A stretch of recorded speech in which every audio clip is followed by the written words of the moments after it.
Ladies and gentlemen, what's up? It is 9 o'clock on the East Coast, eastern coast of Pennsylvania. That is my United States. My favorite coast. East Coast is the Beast Coast. The Beast Coast. The Beast Coast. And West Coast is the least coast. Ha! I got nothing. I liked it. Hey, listen, I want to thank you guys for tuning in.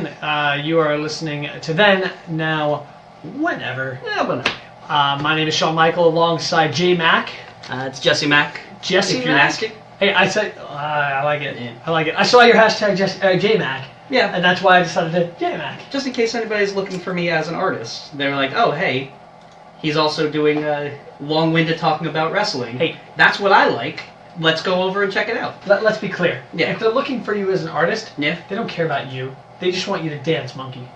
So. Yeah, but they can do that and listen to me talk. I don't know. You know what? It's worth a shot. Okay, fair enough. I'll give you that. You had your hashtag on there. I'm like, flip it. Let's put me on there too. I'm doing this. Okay, well the next time I'm doing hashtag Shark Uppercut because it's still my favorite. It's real good. Also, I punched my bad hand, which was a terrible decision. Oh no, because you hurt your hand last week, and now it's doing somewhat better, but there's a lot of discoloration, and you just punched it in the face. Yeah, here you go. This is what you guys can see. Doesn't that look Oh, beautiful? that's not great. It's not great at all. Alright, so if you're listening to this on WLVU, go look at the Facebook feed later on. Yeah. It looks real bad. You can also see me freaking out about not being able to share it in a Facebook video. Because, oh man, I do not understand the Facebook. It's okay. But you know, that's neither here or there. No, you know what? We got a great show for you guys tonight. Yes. We're going to talk about one of the most polarizing characters, I think, in the last 30 years of WWE. I feel like it wasn't even polarizing. It's like, I feel like everybody went on the same journey. Hey. Something just fell. Everybody went on the same journey where they hated her guts and then slowly began to respect her. Yeah. So by the end, everybody was like, oh man, you were my favorite person to hate. Which is such a genuine feeling. It is a great, It is a great thing. And we're talking about Vickie Guerrero. Yes, that was right. Hey, Super great. Who? I believe what you're looking for is, excuse me! Yes. I tried to keep that as quiet as I could. It's not possible. It's not you can't possible. reach that level of shrill without getting loud. Yes, and for those of you, again, listening on WLVU, our apologies for that. Next time I will shout it backwards, so hopefully some of the sound is lost. So, Yeah. Man, I mean, by the way, Yeah. Speaking of WWE, we are, on the road to WrestleMania right now. There's a lot of things going on. I understand we just got off the fast lane, and now we're on the regular road. We're still on the road, So but this year there's no roadblock end of the line, so we're good. Are we in the HOV lane? Like the carpool lane? Yeah, we are just trucking along slowly. We got 4 weeks to get there, so we got some time. Well, 3.5 now. Yeah. Well, you know what? I do want to talk about some of the things that have been going on, and you know what? Before we get to Vickie Guerrero, let's take a look at this week in WWE. This week in WWE, Braun Strowman beat every other tag team on Raw in a Battle Royal, so now he fights the Bar at WrestleMania? Xavier Woods was literally murdered by the Bludgeon Brothers. Good thing there's 3 guys in that team. John Cena challenged The Undertaker to an old man Pier 6 brawl. Pete Dunne is still the best wrestler in the world. He's only 23 years old. Stop hurting my feelings, guy. Kevin Owens and Sami Zayn just want to be friends and punch each other, but Shane McMahon's fat tomato head keeps getting in the way. The Riot Squad was there. Asuka challenged Charlotte Flair to a championship match at WrestleMania, leaving Alexa Bliss free to get crushed by Nia Jax. Huzzah! And that's what happened this week in WWE. I'm gonna tell you something, man. They get better every week. Excellent. But very well done. That was your boy Jesse Mack right here. I have doing fun with production. those. At some point, I want to try to make videos to go along with that. Try to get more people's eyes on our stuff, because I feel like that's something that people would like to see. Yeah, just a quick 40 seconds of just wacky voices and recaps. And just have like Just still with a couple shots coming pictures, in. yeah. Yep. So anyway, Keep it simple. let's talk a little bit about that. So Yeah. first of all, the Undertaker John Cena thing. Woof. Well, let me tell you. Okay. Okay, I am excited about it for a couple of reasons. Okay. What is the number one reason I'm excited about this? Because neither of them are going to waste anybody else's time on WrestleMania. John Cena is not in the championship picture. Boom. Okay. Yes. And from that perspective, I love it. If I may, I do want to say, like, John Cena is a great wrestler. When you put him in the right spot, he's amazing. But I do not need to see him win Championship 17. Not right now when AJ is facing Nakamura. I don't want him touching that. Lesnar Reigns kind of has to happen, so let's keep him away from there. And I don't want to see him like going after the IC title or something like that. It's below him. He should stay away. At this point, if John Cena's not building the next guy up, what is he even there for? Right. I guess he's fighting the Undertaker. Well, I'll tell you what. It seems pretty clear also that this is it. This is the Undertaker's final match. And the last one should have been. Well, but how did you feel about the promo Cena did? Hated it. Yeah. Yeah. I feel like we all know it's getting there. So why take a 12-minute path around there where it's like, oh shucks, I'm not even gonna try. You know what? I changed my mind. I'm definitely doing this thing that they said is not gonna happen, but now I've said it enough times. You know what I would love? If it doesn't happen. If it actually doesn't happen, it would be hilarious. But clearly, it's gonna happen. Michelle McCool's gonna take his challenge. It's just John Cena's going to get there the next week, and it's like, no, Undertaker said a flat no. There's nothing you can do. This isn't a Shawn Michaels thing where you just have to keep goading at him. No. He is not coming back. He is all the way retired.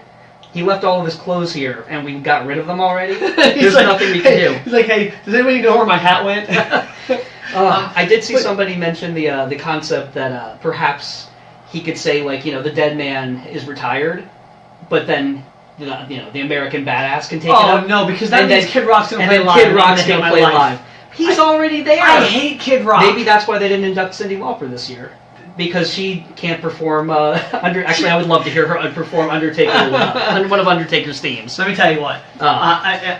Why can't we book this? Why can't Kid we book Rock's, and this is, this is my feelings on this. Yes. I think Kid Rock is a waste of space as a human being. Yeah, a little bit. I think he's a piece of garbage. Seems and it. This is the first time that I can remember. Now, I'd have to look back at I think this is the first time that they announced a Hall of Fame inductee, and I was not happy about it at all. I was pissed. I find it hard to believe that. Do you remember the year that we went to WrestleMania 29? Do you remember who was the celebrity inductee that year? I was there. It was Donald Trump. Oh no, that was terrible. That was. I feel like sometimes we might, we who were at the Madison Square Garden that day, we might be responsible for his presidential run, because he was angling for another WWE angle where it's I'm gonna come back and fight Vince McMahon. Isn't that what you want? And we just booed him non-stop. We booed him out of the building. So I get the feeling that maybe he wouldn't have even tried to become president. It's our fault. On the other hand, I'm very proud of for just booing the heck out of that. I'm gonna have to rewatch that. Head. It's so bad. It doesn't sound quite as bad at home, but you can't silence a whole auditorium of booing. I think at one point he mentioned somebody else, and we cheered for a second, and then it just went right back to boos. I almost felt bad for him, but now knowing what we know now, I don't feel so bad for him. I try not to get political on here, but I don't care for that man. Yeah, no, I don't blame him. It's a real bad scene. So, real quick, the other thing I want to say about this, and I'm going to, give some credit to my buddy Chris on this one, because he made a great point. This match, yeah, 6 years ago. Oh, yeah. Would have been amazing. And this is a match that should happen at WrestleMania, but I have no faith in The Undertaker working a match at this point. Right. Like CM Punk was the last great one. Everyone after that has been kind of slow and embarrassing. Yeah. And I hate to say that, but I don't know if he just doesn't have his wind anymore. That no matter what he does, his cardio is never going to be at the level where it needs to be. But or if it's supposed to be part of the story where it's oh man, I can barely go on. But it just seems like they're beating up an old man, and if they lose, it's sad because they lost to an old man. And if they beat him, who cares? You beat up an old man. Once he was beaten at WrestleMania, the shine kind of fell off of beating The Undertaker at WrestleMania. And so... I mean, there you go. Yeah. So, and then just a couple of things. I am super excited about the NXT tournament, the 6-man match. Oh my god, yeah. Cannot wait. The North American Championship is going to be coming up. We're going to have... was it Killian Dane versus Lars Sullivan? Yep. versus Adam Cole, baby, Yeah. versus Ricochet, Mhm. versus the debut of EC3. Yeah. Well, Ricochet, I think, is debuting in that match as well. Unless I think he's been on TV already, right? I don't look at the spoilers, so I have no idea for sure. Hasn't he been yet on tapings? I know he's been at Like- live shows. He hasn't been on TV yet. He Okay. might have been. He might be on TV between now and then. I guess again, I don't want to know what's going to happen. Right. Which does leave me in the dark. It makes it tough to discuss things, but I don't want to know. I want to enjoy Of the course. product. Who am I forgetting? This is I know. I forgot the same. Oh, person Velveteen last time. Dream. Oh, that's right. Oh, ba-bum. Put him in a ladder match. Yeah. It Ooh. would be awesome. So All of those people are great. I think of those 6, Killian Dane is my least favorite, and he's great. yeah, And I want to see what he does in a ladder match. Like, it's not even that far down. Here's the thing. For me, normally when you have a multi-person match, Yeah. like a winner-take-all kind of thing, Yeah. there's always a couple of guys you can look at and be like, well, okay, so they're not gonna win. Right. Any one of these guys could win. Right. And I love that they're establishing a new title Yeah. because NXT, it doesn't really have to be. I would love if they followed the New Japan method on this, where even though like the World Championship is the big one, the prestige lies in the lineage and who holds it now. I was gonna say, When- the guy makes the belt. The belt Yeah. doesn't make the guy. There were years where Shinsuke Nakamura held the Intercontinental Championship in New Japan, and he never even tried for the World Championship because he was like, "No, this is the one. If like nobody can beat me, like they can beat the like people keep getting beaten for that world title, but nobody has been able to beat me." So, yeah, And now, so, all right, let's do this. We're gonna take a real quick break on the WLVU side. When we come back, we're gonna go ahead and jump right in to Vickie Guerrero. yeah, Yeah. let's do it. And you'll have to excuse us. Yes. I'm going to keep saying that. Yeah, as long as you don't scream it. All right. All right, All right, we'll be back. So stay tuned. You're listening to Then, Now, whenever. Whenever on WLVU Lehigh Valley Underground Radio. Stay tuned. All right, let's see what we I can don't know how we're doing. Sorry about the interruption there. I was just, I don't know how long that the video feed was gone, but I was blathering on about how great Shinsuke Nakamura was in New Japan. Gummy worms are great. Thank you for that. I know you need that sugar rush. Right now. It's making you hiccup a little bit, but whatever. We're just on using our voices for entertainment. Oh, I hate this drum fill and rock band. Really? I'm bad at that. Oh. I don't have that natural rhythm. I can do it for a little bit, and I used to be better. Now I'm just off. I gotta get my drum arms back. Yeah, I know you're good. Whatever. I mean, you've played drums before, right? You run rocket? One. Alright. Yeah. Alright. You're probably almost as good as me. You know, whatever. People love this shirt today. Yeah. I'm wearing a Missile Assault Man shirt. He is, because Jakara is crazy. One of my favorite things is to describe things that happen in Jakara to laymen, because everything sounds insane. There's a group in Jakara called the Colony, which was 3 ants. And then they got another ant in there. And then a group of evil ants came in. Oh, you told me about the Called ants. the Swarm. This was a third group of ants called Colony Extreme Force that was like G.I. Joe guys. There was Missile Assault Ant, Orbit Adventure Ant, and Arctic Rescue Ant. And they were terrible, but they were amazing. And like, they just would say their own name, and the group fell apart, like you would expect it to. So far, I gotta finish this gunman work as well. And they did this whole thing about how he's not really an ant. He's a man who was trying to hide from himself. So he's got like this crazy PTSD from blowing up a bus overseas, which is real crazy. Well, no, I can't talk right now.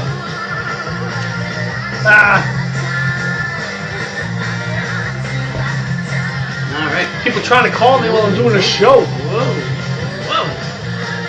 We're good. Alright. So, By the way, that was my Chikara fun time during the commercial. great choice of song. Oh yeah. Well, I felt like it was kind of on brand, on message. And I'm upset that Kathy's not watching this. yeah.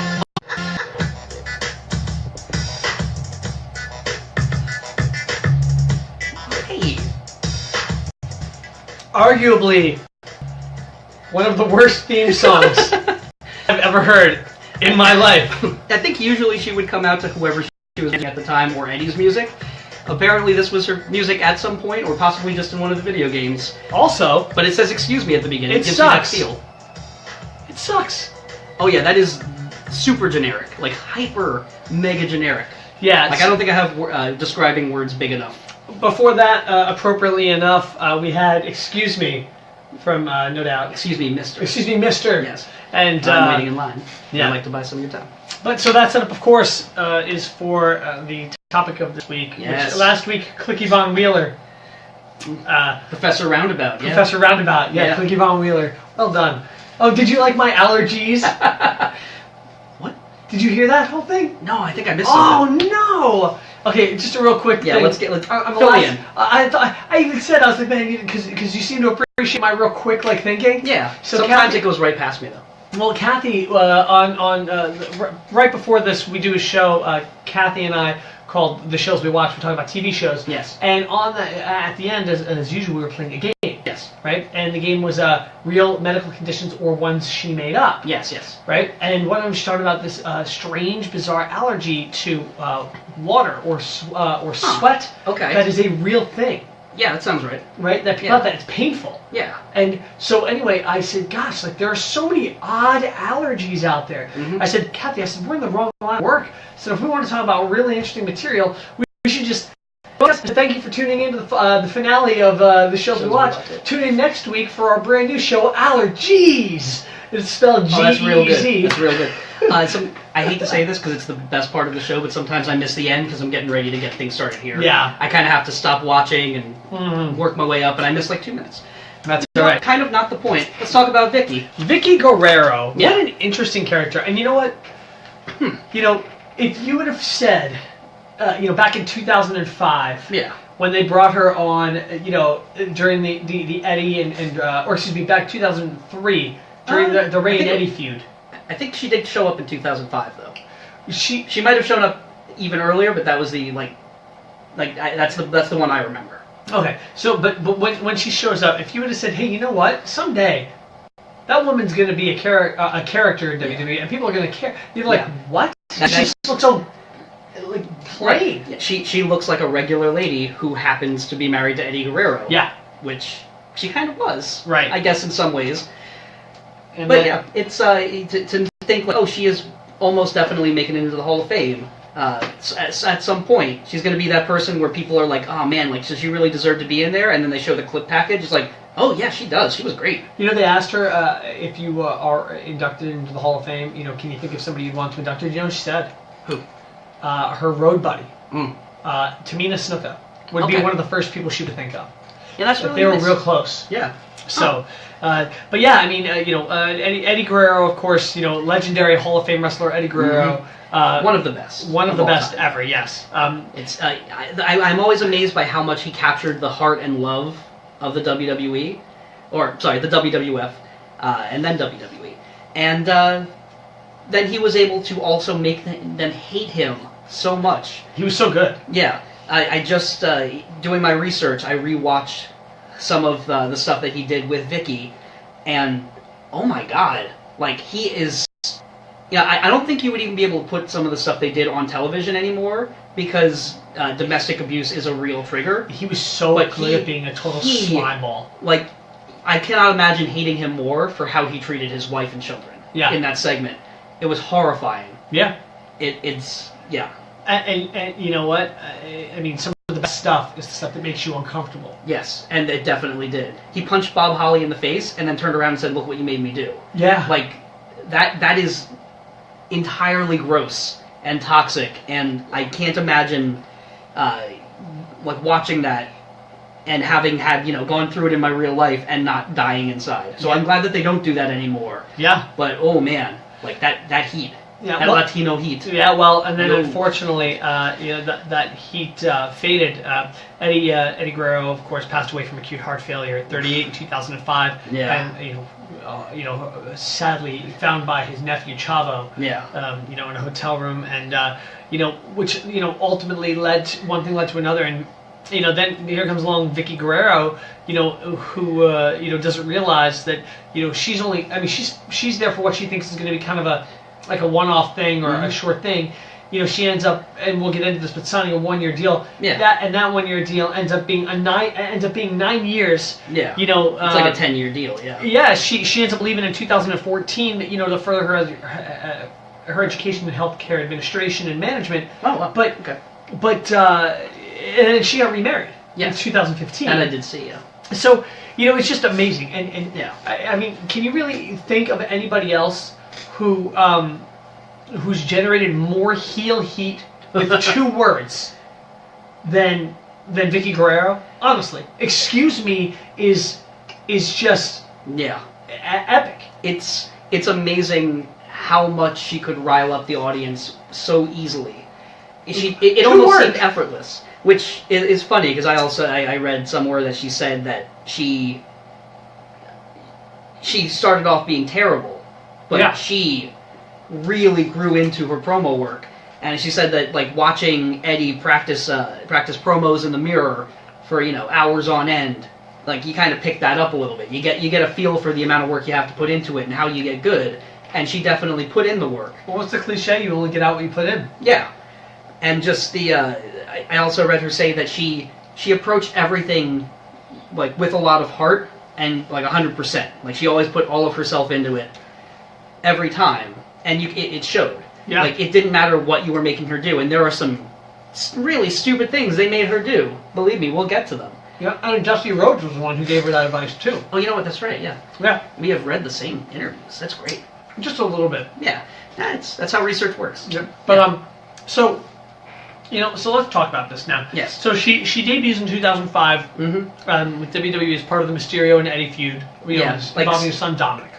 Kind of a super bit part to just get a little bit more heel heat on Eddie, and to give you something more to cheer for in his defeat. Which I don't know if you know this story. No. That they're one of the great just sort of. Things that have happened in live TV where it's just like, oh, that shouldn't have happened. They had a ladder match for custody of Dominic at SummerSlam. One of the worst gimmick matches that I can remember. It really, especially on paper, it sounds terrible. Like, I mean, it was terrible as you did it. Settle the custody of this child with a ladder match. Yeah, well, yeah. Hey, if we can have Judy Bagwell on a forklift match, we can have anything we want. This is very true. There's a moment in the match where Eddie climbs the ladder and Ray is pinned under it. And apparently Vickie's supposed to come out and plead with him in that moment, and then either she's supposed to push him over or Ray's supposed to power out. Vickie misses her cue. And so Ray, he's on the briefcase or the contract or whatever it was for 20 seconds. He just can't happen to get that carabiner open. He's really having trouble. And then so Rey Mysterio has to fight out and push him off. He actually ends up hanging from the ladder, and Ray's getting the ladder out of the way real quick. He could have gotten seriously hurt. He looks like he jammed his leg on the way down, and he freaks out and is pounding the mat. And he actually yells in full. There's full audio in the original version, just where the F is Vickie? F, G dang it, Eddie? Yeah, he is so mad because she ruined the end of that match. So then they have to wrestle for another minute or two, get into another spot where he's climbing the ladder and he's and Ray's out of the ring, and then Vickie comes down for her thing. Everything turns out great. If you hadn't been able to hear it on camera, you probably would have never known something was wrong. It just looked like he fell bad and he's angry. They actually took it out of the network version, of course. You're not going to have him yelling the F word super loud. They softened the audio from that mic or whatever. But you can see him freaking out, and it's great. That's ridiculous. I didn't even realize it at the time. Yeah, that was when I first started watching Botchamania. That was one of the early things where it's this is a famous mid-2000s what they call a botch, which is sort of an overused term, but that is definitely one of them. That was a great one. I don't know how much you want to get into between then and the whole Teddy Long stuff. Yeah, there's really not a whole lot more in there. She kind of comes back to do a little bit of business with, was it Chavo and Mysterio? I believe. Yeah. I believe the feud is that Chavo says that Rey Mysterio was just cashing in on Eddie's name, and Vickie actually was the one. She was saying that. Okay. Yeah, she accused Eddie, accused him of of riding on the coattails. Or leeching off. He was a leech living off the Guerrero name. Right, so that's a good heel turn for her. And so, yeah, eventually she did get to that administrative position. It's like, okay, I did my little bit, let's go. And they're like, oh, we got another job for you. Yeah, we want you to take on an authority figure. So she gets to be the assistant to Teddy Theodore Long. That's or right. Other way around. He was thugging and bugging. Yeah, I don't know if he even was then. Well, no, I'm sure he was. No, I think it was because he was in a relationship with Crystal. Yeah, so he was definitely at least bugging. Yeah, and then of course she asked Vickie to become the maid of honor. Yep. Now it's WWE wedding time, and those always go smoothly. Well, always, here, 100% of the time. Here, it's not somebody necessarily crashing the wedding, as much as it's Teddy Long taking a made-for-TV heart attack, and love it. So now he's down. Yep. And so now what? We don't have anybody to run the show. We don't have a GM. So Vickie Guerrero is appointed the interim general manager. Yep. And then the following week, on SmackDown, Vince McMahon appoints Vickie Guerrero as the new general manager. Nice. And actually, I'm sorry, it was on Raw, 9/28 on Raw. Oh, really? He appoints her as the general manager of SmackDown. Okay. It's kind of weird that you do that on Raw, but you know what? Yeah. Brand division got shaky. So now there's a bit of back and forth. She's meddling now. Yep. I do remember her dealings with Edge. Yes. Where she punished him by putting him in a world title match against, was it The Undertaker? Yeah, I think it might have been. Was it Batista? I just know that. I don't know. She put him into a match as punishment in giant air quotes. Right. And then helped to cheat to get him to win. Well, that's it. Yeah, November 23rd. Right. She says, "Hey, you screwed up the championship match. You interfered. Yep. There's disqualification. You blew our main event at Survivor Series. Okay. You ruined our show. And now you're gonna be punished." And so she makes her the #1 contender. And it's like, oh. Right. And the saddest thing is that with WWE's track record, it's just like that is just bass-ackwards enough to actually make sense to them. Yeah. Like, they have done things that are that stupid without a secondary motive planted in there. But there was a secondary motive. It turns out that it was canoodling. Canoodling. Yeah. So Dolph and her had a romantic deal going on. She helped him to become the champion. Do you remember how she moved on from Edge? I believe... I'm trying to remember exactly, because I know she took a tombstone from The Undertaker, which is always a high point of anybody's career. She was so honored. Yeah. She took a big... I think honored means dead. I think that's about right. And then a few weeks later, she showed up in a wheelchair, which wheelchair Vickie is one of the best Vickies. Amazing. When she takes the West Coast Pop. Yes, that's right.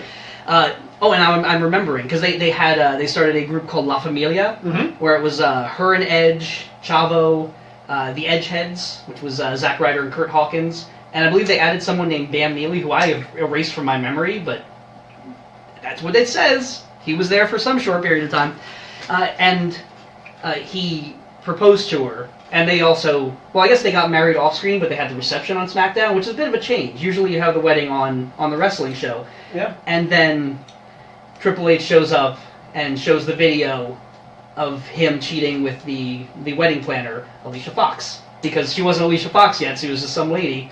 And then, yeah. It's funny that she showed up later, and she was a crazy person when first she was a homewrecker.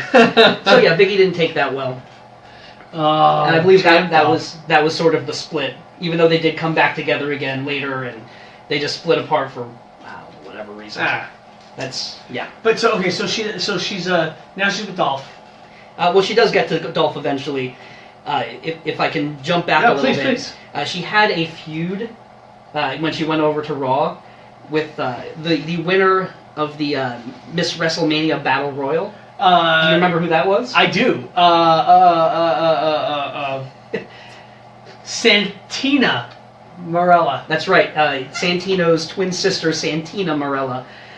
So they had like a little mini feud where they had like dance-offs, and I think they did actually have a match. And who interfered? Somebody interfered and just like clocked Santino right in the face. It was probably Edge. It would only make sense that it was Edge. Clocked Santino in the face. It might not have been though. And she won the Miss WrestleMania crown and sash, and was ever such a beautiful woman, and then lost it back in a like evening gown hog pen match because that's what wrestling is. Although if I must say, she looked fabulous that night. Like, I don't think that and her wedding day on SmackDown. I don't think I've ever seen her prettier in those 2 days. Like, she was gorgeous. She looked great. Yeah. So, all right. So now, yes. So there was a little bit more. She actually managed Lay Cool a little bit. Oh, that's right. And forgot about that. She was part of a 10-woman tag match at WrestleMania 26, where she actually won the match with a frog splash, which was kind of an amazing thing to go back and see because I'd forgotten about that entirely. Was it a good frog splash? No. It was Lay Cool helping her up to the top rope steadily. That's right. And then they let go and she kind of fell to her feet and knocked down, but it was good enough to pin whatever garbage diva she was beating. So whatever garbage diva. Was that WrestleMania 26? Yeah, it might have been. I'm looking this up while we're talking about it. Might have been Kelly or someone. Like it was. I gotta look this up. There were a lot of good people in that match, but you know what? Matthew Jones with the information. Matt Regal. Yeah, it was William Regal who clocked Santino, which it's you can never underestimate the cold-heartedness of William Regal. He will punch a woman. Here we go. So while you're looking at your thing, I don't want you to look at this real. Okay. All right. So we're gonna do this real quick. By the way, there was a 26-man battle royal, won by Yoshitatsu. Was that Andre? Was Andre involved at all? No. All right. No. Let me turn away a little bit. So let me find this match. I did watch a little bit of this match, but I still have terrible memory, so I won't be able to get everyone. Okay. Let's see here. By the way, that match came after the Jericho versus Edge match. Okay. Interesting. That was the palate cleanser? Yes. Yes. 10 Diva tag team match. Yep. Okay, so here we go. On one side. Yes. Okay, we have Vickie. Yep. I believe it was Vickie and Lay Cool. Lay Cool. Maybe Mickie James? Or no, she was on the good side. Yeah. Who else would have been bad then? Maurice? Who was the Divas champion? Yeah, Maurice was the Divas champion. Oh, wow. And I think Michelle McCool was the women's champion. Or, no, yes. Layla. One of them. No, you were right. Okay. Michelle. And who's the other partner? I don't remember. Alicia Fox. Oh, good old Fox. Now she's working with her, even though, maybe a year and a half earlier, she ruined her marriage. Oh, no. Do you know what they called Vickie's move? I believe they called it the Cougar Splash. The Hog Splash. Oh, God. That's horrible. Yeah, I really hate commentary sometimes. Just going back and hearing Jim Ross talk about her extra chins, it's like, stop it. Like you are better than this. Man, okay, this review. Yeah. This, by the way, I'm looking at this. Oh my gosh, this is from WWE.com. Let me read this. Garbage, guys. I will not waste too much of your time, but I have to read this. Okay. This is horrible. Let's go. And it tells you how much the times have changed. Yes. Okay, this is from March 26, 2010, written by Ryan Murphy of WWE.com. Okay. Whoever coined the term "when pigs fly" never saw Vickie Guerrero in action. In the closing moments of the 10 Divas tag team match at WrestleMania, the official SmackDown consultant slowly scaled the ropes and then launched herself onto a prone Kelly, crushing the blonde beauty and picking up the win for her team on the grandest stage of them all. And if I may interject for a second, thinking back again, she splashed and then she couldn't get the pin right. So the pin was interrupted, the count was interrupted, so she just plopped on her a couple more times, It was a real mess. And then the reason I want to skip ahead is this is the line about the finish of the match, right? Yes. But the sneak attack by the women's champion put Phoenix out of the bout, allowing Vickie to do the unthinkable. With a helping hand from her team, Guerrero scaled the ropes and performed a hog splash onto Kelly that nearly shook the University of Phoenix Stadium.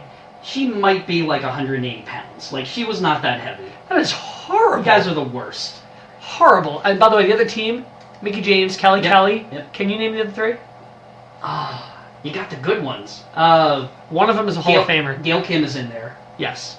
You had Beth Phoenix. Who else was in there? I just watched this match, and my memory is that bad. I'm like the opposite of you, where you have no clue, and you can pull things out of thin air. I'm like, there's a hole in my brain. Who else was in that match? Who else was in that match? Let's just go. Eve? Oh, that's right, Eve Torres. I remember just being oh yeah, Eve Torres is the... Well, I was going to say Eve Torres is the worst person here, but then Kelly was there. So, yeah. Anyway. Yeah. Wow. Yeah. So, yeah, just a bit of a... Kelly takes the pin. Kelly takes the pin, which, honestly, that's a bit of all right. That's what I would have done as well. So yeah, I also want to talk a little bit about her time in NXT because I feel like that is a great showcase of her power of heat. Do we want to take a quick break and then come back and talk about that? That sounds great. Let's do it. All right. So let's play some music here real quick, and then we're gonna come back. Let's play some Sunsets North. Can't relax. All right, sounds good. All right, you're listening to Then, Now, Whenever on WLVU, Lehigh Valley Underground Radio. It's always a pleasure to be here every Thursday night at 9 o'clock after the shows we watch, and we are streaming live on Facebook, facebook.com/Then, Now, Whenever. We'll be right back. This is Sunsets North with Can't Relax. All right. Boom! Yeah. Yeah. I know we're kind of going all over the place, but she is really interesting person and character. Yes, I am looking forward to powering through a bit more of the sort of rigmarole. Are we doing a game tonight, or are we just going to talk? Unfortunately, I couldn't think of a way to do a game. I thought maybe to do one where it's like, who has she managed? But we're talking about most of them. I think, like, the Edgeheads would have been the deep draw there. Yeah. And Bam Neely, because I don't even know who Bam Neely was. So... And Eric Escobar, because from what I was just reading, he was on SmackDown for a hot minute, and she dropped him, and he was fired he was let go less than 4 months later. So yeah, that's a guy who looks like a Bam Neely. I do very vaguely remember him, but he seemed to have made no impact whatsoever, which is a shame. Yeah. He was Chavo's bodyguard. Okay. That sounds right. Okay. I'm sure this is scintillating. Seamus O'Shaughnessy. Oh yeah. I missed that name. Good old SOS. What a terrible name. Tyler Rex. Okay, Kazarni. Oh god. Kazarni! Oh god. I remember that. I remember all the promos. He should definitely go on our 3 count. He works the indies as Sin Bodhi. Oh, it says it right there. I mean, he had so much hype. Yeah, he was WWE's own Glacier, where he had all of the hype videos, and he just showed up, and he was immediately done. Well, him and Mordecai, but Mordecai got his second chance as Kevin Thorne. So, did he do well on the indies? I think he did all right. He actually did some time in Chikara. The commercials. It's where I talk about Chikara, apparently.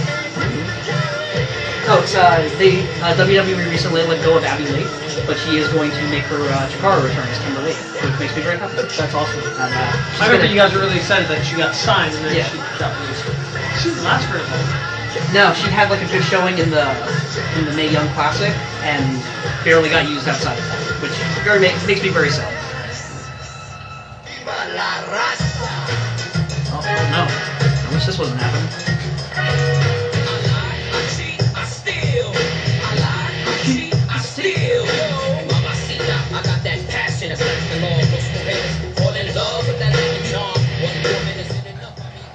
We lie, we cheat, we steal. You're tuned in to Then, Now, Whenever. I'm Shawn Michael alongside Jesse Mack, J Mack, Shark Uppercut. Yes. How's that? Better?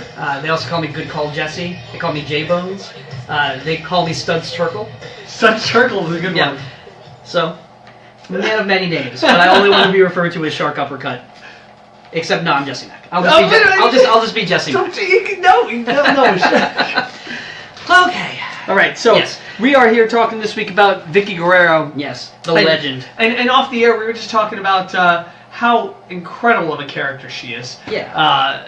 And Matt Jones asking, did Nikki cheat on Edge with the Big Show or Vickie? Yeah. I don't remember in the story. I believe that definitely did happen. I don't remember what the capacity was, but I know that she was definitely doing romantic stuff with Big Show, and it was kind of weird.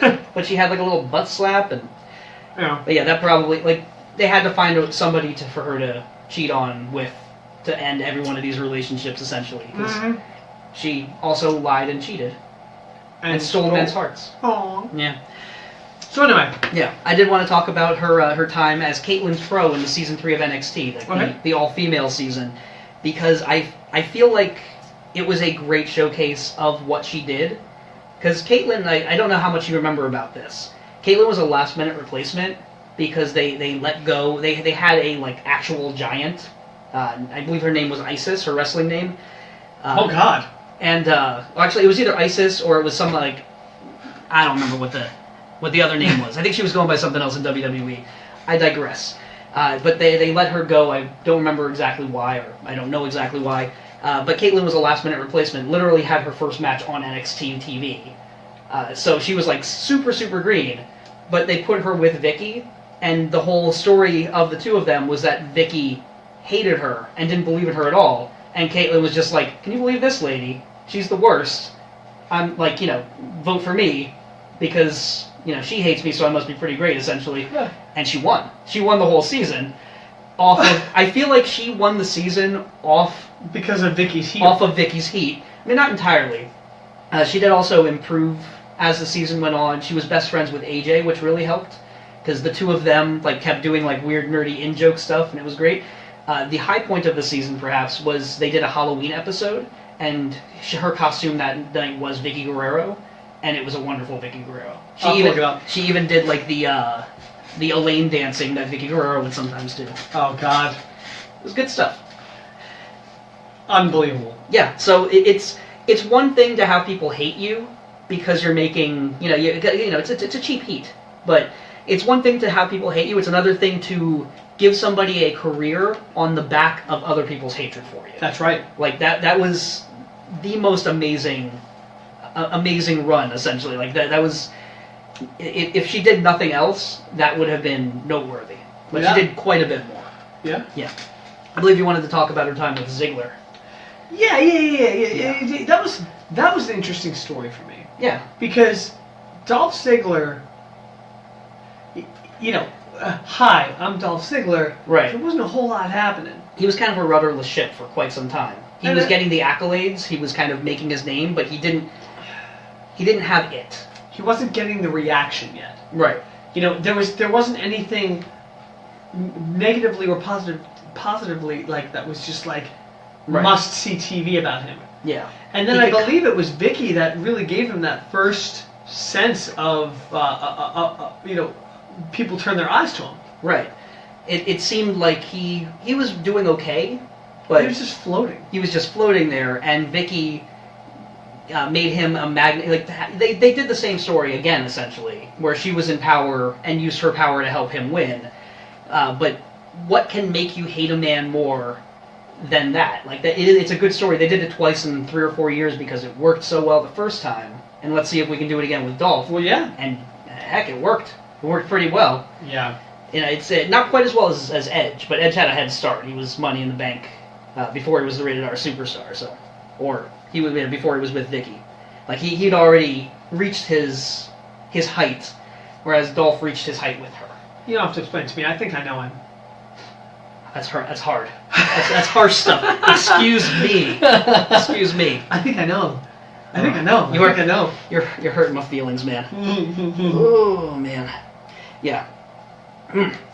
So yeah, famously he was able to quote unquote beat Edge using Vickie's help, which of course very similar to what she did for Edge against The Undertaker when she was with him. So, just the wheel turns again and again. And any evils that Edge perpetrates have to come back on him tenfold. Absolutely. I feel like that was a big part of what made Edge work so well, is that he had to lay in his bed. He had to eat the crow. Yeah, exactly. It's you know what match she had at WrestleMania 27, or what match she was in the corner of at WrestleMania 27? A little fun fact for you. Mm-mm. There was a match with Dolph Ziggler and Lay Cool, which makes sense. She had managed both of them, against John Morrison, Trish Stratus, and Snooki. Oh, She was attached to the Snooki match, which that hurt a little bit. The things that you block out of your brain because you never want to remember that Snooki has a better win record at WrestleMania than Sting does. Oh no! Yeah. Snooki's had more WrestleMania matches than the Usos. That's true. 100% true.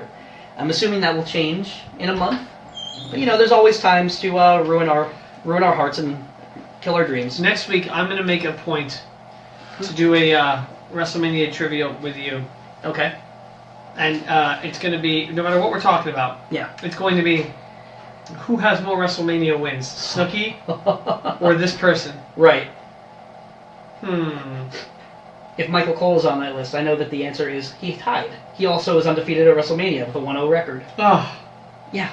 God. I do want to look back and see if Jerry Lawler ever won at WrestleMania, or if that match against Michael Cole was his only match and it was a loss. So both, Entirely possible. both Michael Cole and Snooki have wrestled at more WrestleManias than the Usos. Yes. Think about that. Mm-hmm. 100% God. fact. Oh, God.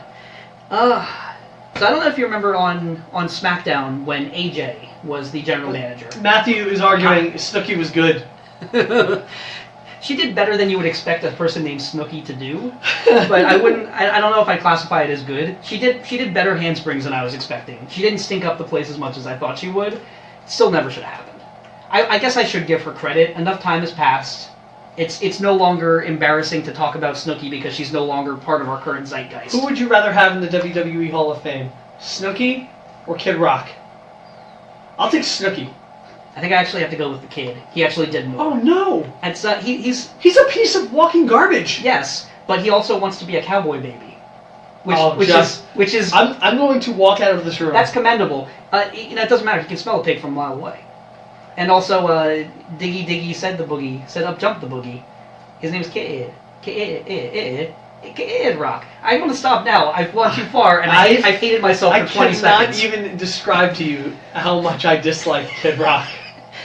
He's not great. He's not great. He sucks. Yes. Anyway, continuing on.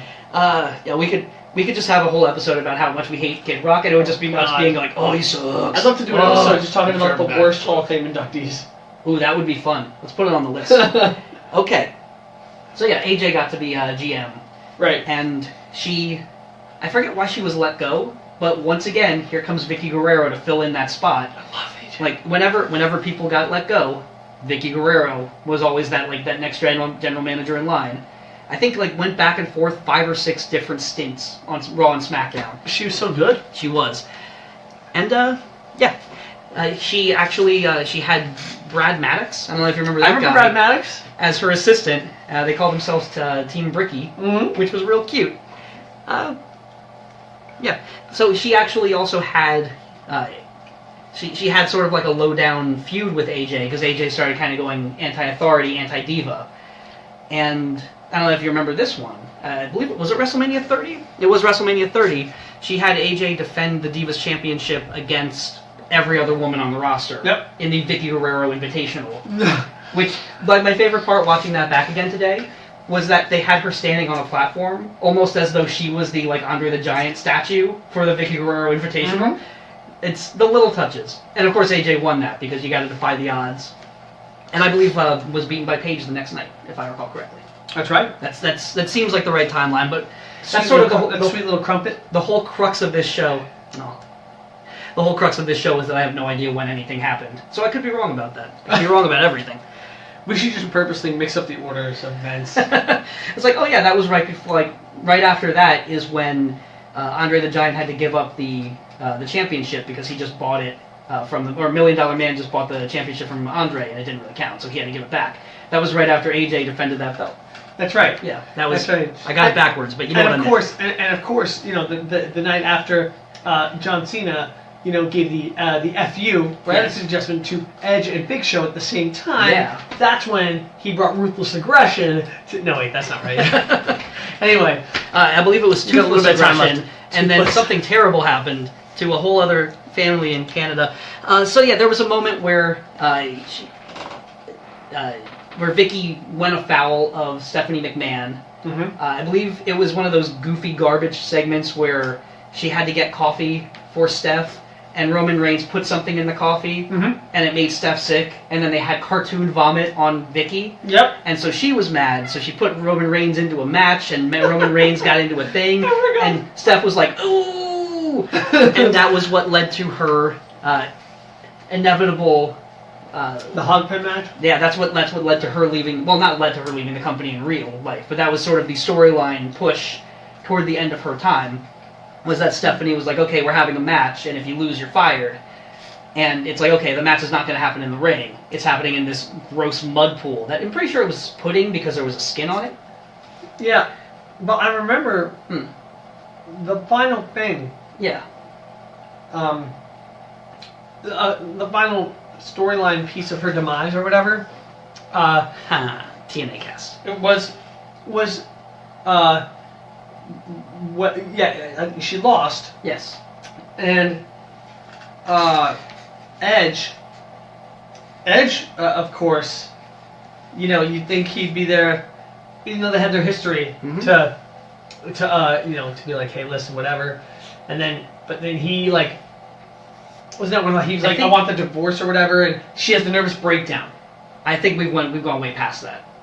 That happened one of the other times that she was forced to leave. Oh, my bad. There was also another time where she was forced to leave, where she was being drug out, and she ran into Dolph Ziggler in the back, and he was just like, she was like, oh, you know, oh, he knows me. He knows I'm supposed to be here. Like, you know, tell him about it. And he was like, never seen this lady before in my life. And she's like, she gets backed up by security. I believe that, actually, now that I think about it, that was when she was brought back, when they did the brand split, and she had her pitch to be the GM of Raw and SmackDown. So this is actually post this. One of her, again, this is all a big blur. It's all a blur. Yeah, like that like sort of like gross pool match with Steph was a thing of beauty, because it was not a match at all. It was just Vickie Guerrero artfully dodging henchwomen as they like pushed past her, and she just like tossed them into the mud, and they left. But then Steph getting the better of her and pushing her in and winning the match, and then gloating about it, singing the na na na na hey hey goodbye song. Turning around, Vickie turns around, sees that she's right next to the pool, and Steph was like, na na na na. But you don't have to do this. And of course she had nothing to lose, so Steph went in the slop as well. And Steph did a great job selling it. Oh yeah, she just kept trying to get up, falling in. Ref tried to help her. Ref went down. She pulled the ref in. Yeah, and then pushed him. Yes. That was wonderful. I've said it before. Like I hate a lot of the stuff about the Steph McMahon character, but when she does well, she is one of the best that's ever been. Agreed. In just in what she does. We got a few more minutes here. What else do we want to tackle? I just want to talk a little bit about her daughter, Shaul Guerrero. Shaul, yep. Yes. She had she had a lot of time in developmental in Florida Championship Wrestling, but unfortunately that is not readily available. She had a very short cup of coffee at NXT. She was Raquel Diaz, and she was sort of I believe the Ultra Diva, and she was doing an exfoliation of ugliness. Then she had like 2 or 3 appearances, and then asked for her release and left, which I still don't understand it. I thought she was doing great. She was just as shrill and annoying as you would expect a young Guerrero to be. Was she a good worker? She was alright. I feel like she could have gotten, maybe that's why she left, because she did see the talent influx coming, that she was very soon going to be, you know, a Kelly in a world of Beth Phoenixes. Oh. Which you can't survive for too long in that situation. Mm-mm. But I feel like she would have been an interesting, you know, you don't want to have every wrestler be the same type. Not every wrestler has to be a great worker. Sometimes if they have a good enough personality, they can drive a feud in a different way, and I feel like she could have been that. Plus, also, I don't think she was that bad. She was just that sort of, you know, middling, like, good Eve Torres level, where it's like, oh, this is watchable, but you're not going to go out of your way to watch it. But yeah, I'm sad that she had to go her own way, and I would love to see her come back and reestablish. I would love to see her come back under the Guerrero name as well. I understand not wanting to use the name. You know, you want to make it on your own merits, but no, if you got it, flaunt it. Like, be Vickie's daughter. Yeah. It's a great thing, and I feel like it is untapped. I'll tell you what, I'm okay with that in some cases. For the record, Yeah. I am absolutely, I have been since the beginning of this whole bit. Yeah. Charlotte is such a good wrestler. Mm-hmm. She's such a good worker, like on the mic and everything, in my opinion. I don't like that she has this remixed Ric Flair thing. Listen, you can still be Ric Flair's daughter. Yes. But you can also be yourself while being Charlotte Flair. And I wish she would separate herself a little bit. I wish she would drop the woo. I do understand where you're coming from, but I love that theme. I feel like it's one of the better reworked themes they've ever done. Like, it is a whole different theme with just a slice of the old in it, which I feel that that's what Charlotte has been doing. A whole new thing with just a little, like, shadow and echo of the old. I feel like they've been handling it a lot better than they could have. So, yeah. I am glad that she has distanced herself from Rick for the most part. You kind of have to woo. You're a Flair. Yeah. You know, as long as it's not her whole thing, which it kind of is, which is a shame. But, again. Real quick. Yeah. How excited are you for Asuka and Charlotte? That's the match. It's. You think it steals the show? You think it could? I think it could. I think that could definitely steal the show. I would push for that to be the main event of the show. Because I feel like Reigns-Lesnar is kind of a fart. I want Styles and Nakamura. Oh, Styles-Nakamura would be great. I don't feel like they have the confidence in that. Like, I feel like they, you know, in the WWE's eyes, Asuka's a bigger star than both of those guys, which is kind of crazy bones, but also, I get it. Asuka's the best. Real quick, I think, don't be surprised. Yeah. I know it's not going to be the best match on the card. Don't be surprised if they close with Taker Cena. I could also see them closing with the tag match with Rousey. Yeah. Which is not what I'd like, but that they have so many options. Yeah. That, blech. Yeah. But that's the thing, like, even the fact that we are talking about Asuka, Flair, on the same level as the men's championship matches, as the same level as, like, the big marquee matches. Tells you how far we've come. Yeah, like, and it's not even like, oh, we're making history, look at, we're WWE, we're doing this important thing. No, I legit feel like that could be the main event of this WrestleMania. Well, and you wouldn't be able to question it. Like, there's no question there. Well, you know what else? It's the streak versus the title. That's right. Yeah. Wait, you know what else I'm really, really, really looking forward to? What's that? Nia Jax versus Alexa Bliss. Oh, that's also going to be very good. That's going to be amazing. Yeah, I'm looking forward to finally blowing out that story. Like, that has been one of the good deep simmers that they've been building it. Yeah, building it forever. They're building it. One more thing I want to say before we go. Yes. We are about done. I did find Vickie Guerrero's Instagram, and I was kind of like looking through the pictures.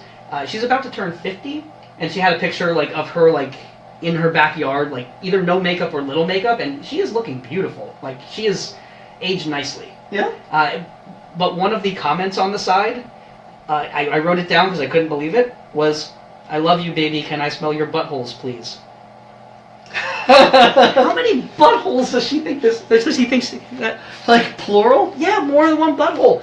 It really bugged me so much. That was the takeaway of all of this. This entire episode comes down to how many buttholes. I love you, baby. Can I smell your buttholes, please? He was very nice about it. She's looking great for being 50. Yes. Can I smell your buttholes? How many you got? What have we got here? Well, yes, ladies and gentlemen, I'm sorry, I've ruined everything. Yeah, this has been the last episode of that. It is not. Stay tuned for allergies. No, I'm kidding. We do actually, before we go. Yeah, we have to spin Professor Roundabout. Professor Roundabout. I love that name. Yes. Okay. Clicky Von Wheeler. All right. Our trusted topic wheel. Here we go. Let's get some spinning music here. Oh, actually, before we do that, my wife Mindy is reminding me in the comments to mention the cougar necklace. That was amazing. That Vickie Guerrero used to wear. I actually have an in-joke with her mom, with Mindy's mom, my mother-in-law, of us being romantic, which is kind of a weird, gross thing, but it came from a natural place. Did you get her a cougar necklace? I got her a cougar necklace. Oh, no! She owns that thing. We'll show you a picture sometime. Maybe we'll put it up on the Facebook. Please do. Yes. That is wonderful. All right, let's see what Clicky has for us. Right. What's in store next week? Let's see here. All right, here we go. Spin of the wheel. Yes. Professor Roundabout. Yes. You want to give it a spin this time? No, you give it a spin. You got this one. Ready? Yeah. All right. The Nexus. The Nexus. Yes. Hey, you're either Nexus or you're against us. Or you're against us. I believe next week we're going to talk about Wade Barrett, which is a good place to start when you're talking about the Nexus. That'll be fun. We'll talk about it. We'll talk about it then. Now? Whenever. We'll see you next week at 9. Next week, 9 o'clock. Yep. WLVU. Bye. Goodbye.